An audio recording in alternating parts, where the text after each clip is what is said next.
El embajador de Colombia, el nuevo embajador de Colombia, Luis Carlos Villegas.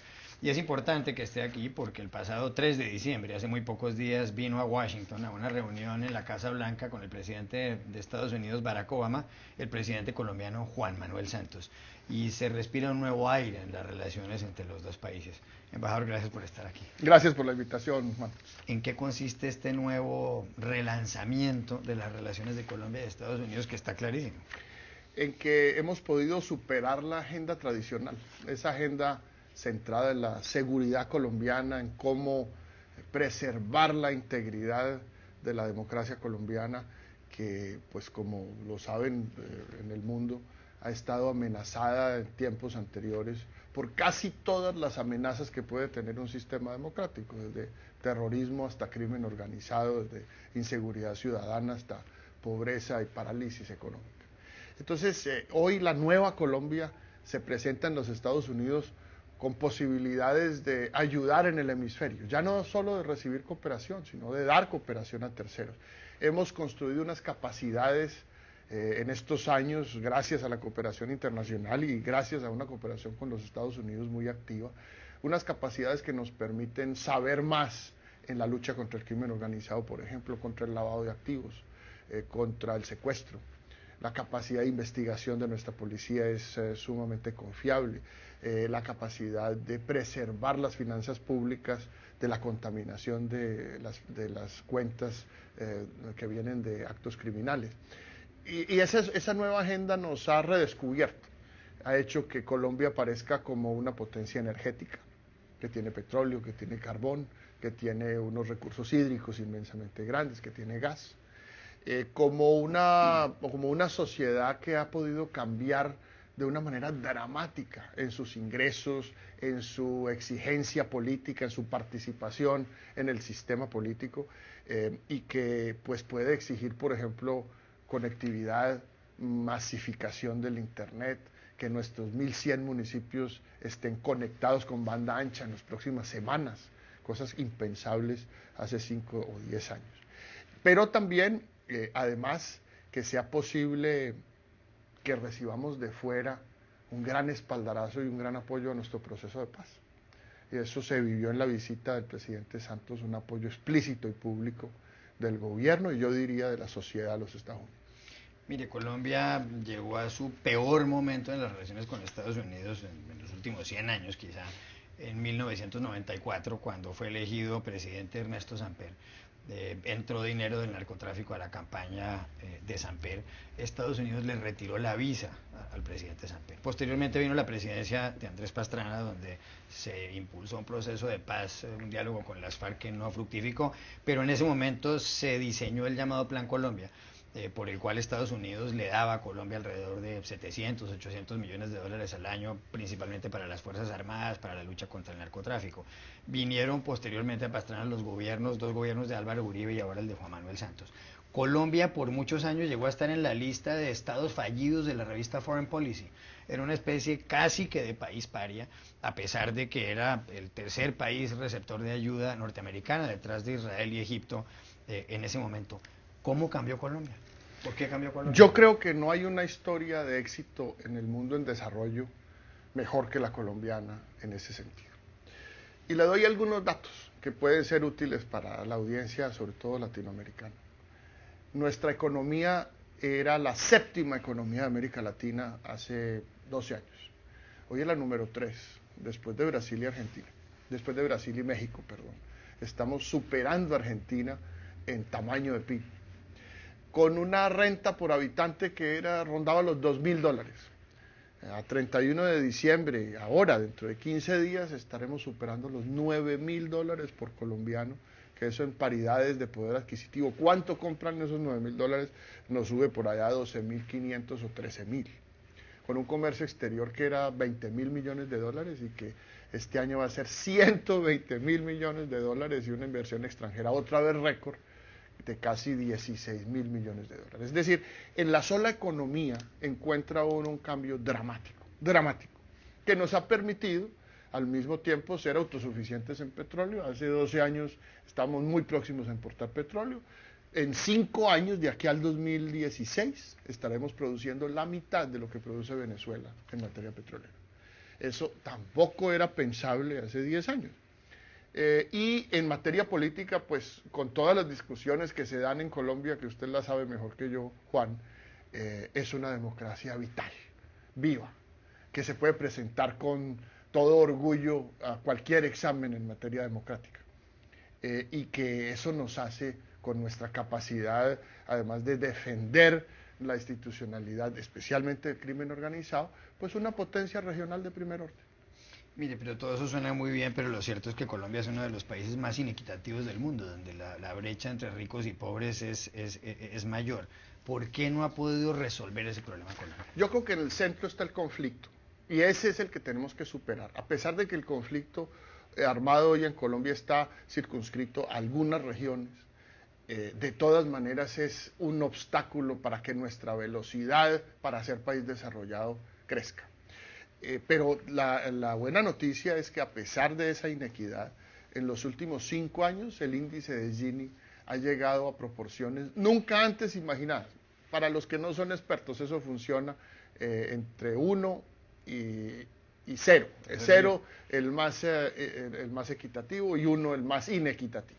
Estábamos en casi 6, hoy estamos en 5, y hay ciudades como Bucaramanga que están en 4.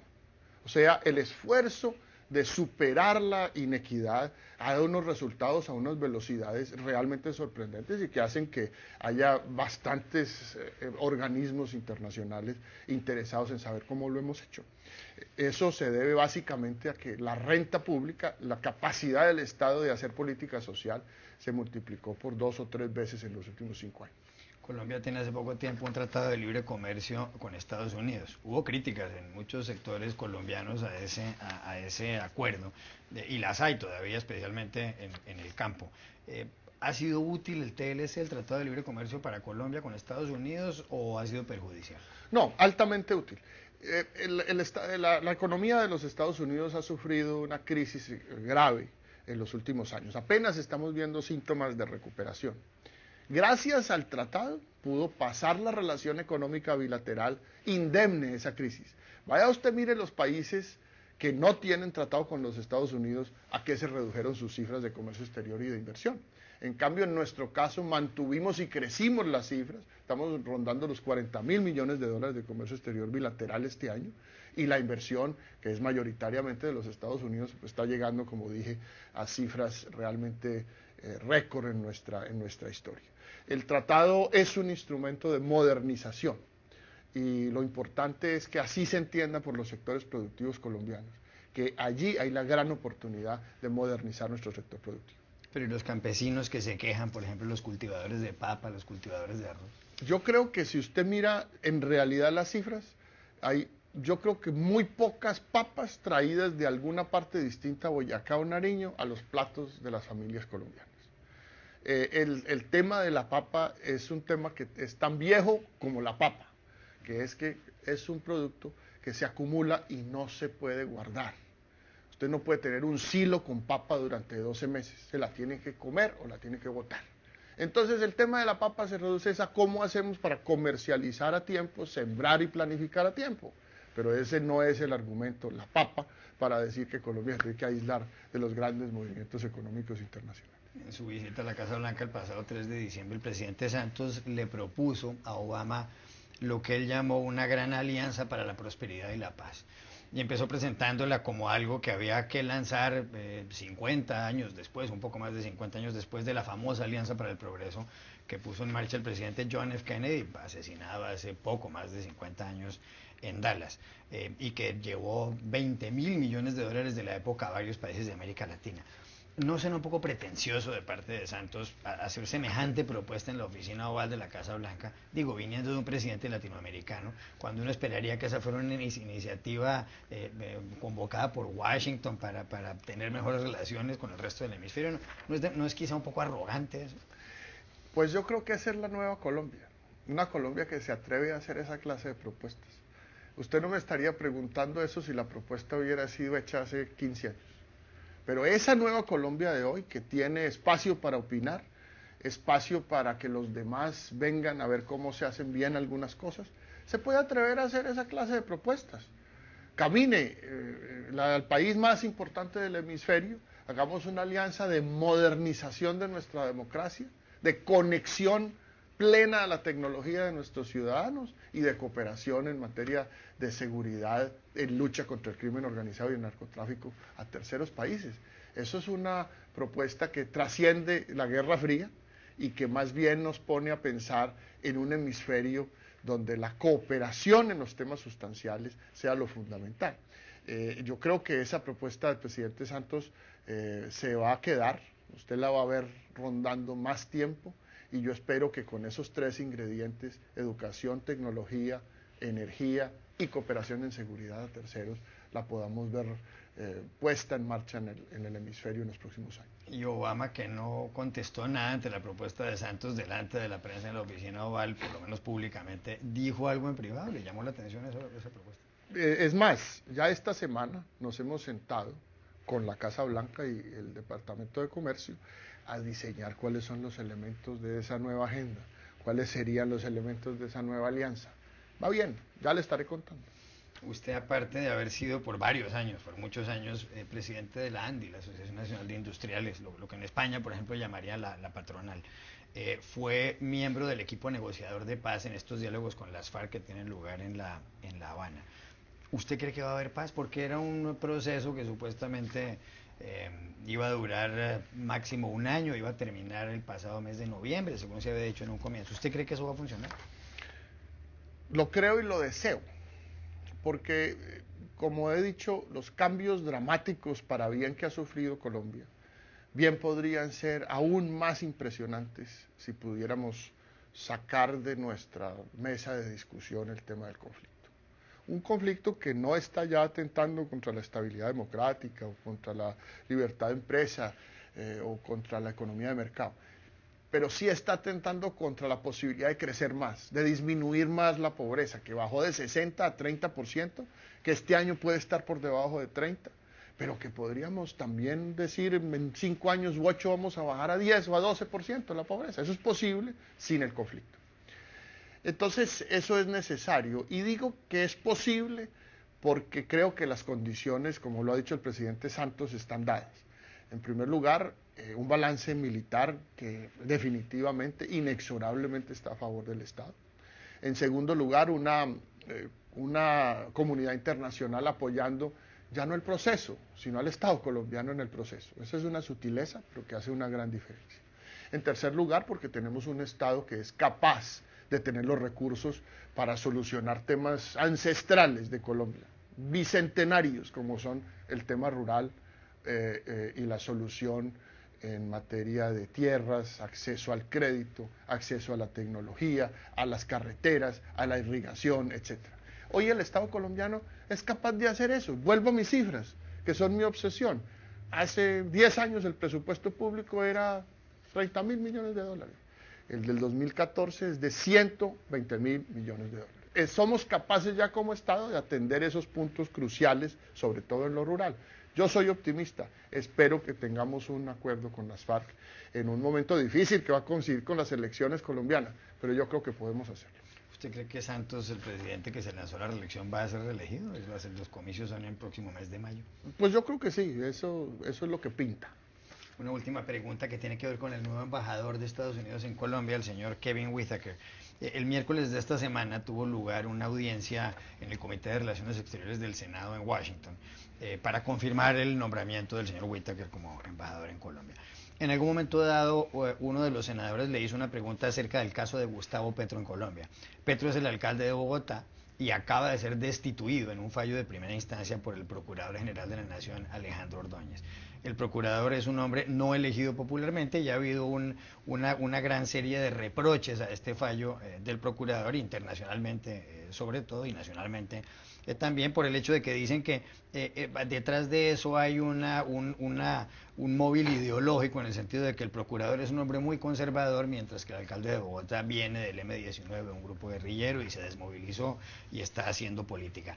Pues cuando le preguntaron a Whitaker los senadores en esta audiencia por este caso, él dijo que eso podría afectar el pluralismo político en Colombia, y que posiblemente a la hora de unas negociaciones de paz se lo podrían pensar dos veces las personas que estén ahí sentadas al ver un caso como estos. La ministra de Exteriores de Colombia, María Ángela Holguín, el jueves de esta semana dijo que iba a hablar con Roberta Jacobson, la subsecretaria de Estado para Asuntos Latinoamericanos de Estados Unidos, para decirle que eso era claramente un hecho en el cual el señor Whitaker se estaba inmiscuyendo en asuntos de política interna colombiana. ¿Metió la pata Whitaker? Yo le digo sobre eso 4 cosas, 4 comentarios. El primero, lo que denota esa declaración a primera vista es la inmensa preocupación internacional porque nada le haga daño al proceso de paz. Es decir, hay una gran dedicación desde fuera a que el proceso de paz se mantenga indemne, que tenga todo el valor propio de una negociación que va bien. Entonces, desde ese punto de vista, me parece que es encomiable. Segundo, por supuesto que la ministra de Relaciones Exteriores de Colombia tiene razón al decir: no queremos que haya opiniones de terceros sobre los asuntos internos de Colombia, menos sobre los asuntos que vienen de organismos de control, y menos aún sobre los asuntos que vienen de organismos de control en un tema tan sensible como es ese que usted menciona, el procurador y el alcalde de Bogotá. En tercer lugar, el señor Whitaker es un funcionario profesional, es un funcionario que conoce bien a Colombia, amigo de Colombia, que ha contribuido a que el nivel de las relaciones sea el mejor en nuestra historia, de manera que yo estoy seguro que ese pasado nos hará superar este incidente. Y por último, a mí me parece que realmente es muy importante mirar en detalle lo que viene hacia adelante. Lo que viene hacia adelante es la capacidad de Colombia de construir con los Estados Unidos una alianza estratégica duradera, que ayude a nuevos aires en nuestro hemisferio, sobre todo en América Latina. Por eso estos incidentes hay que solucionarlos, y esa conversación entre gobiernos, sobre todo entre gobiernos amigos, es la clase de solución que se busca para esto que ha pasado en la audiencia de confirmación del embajador.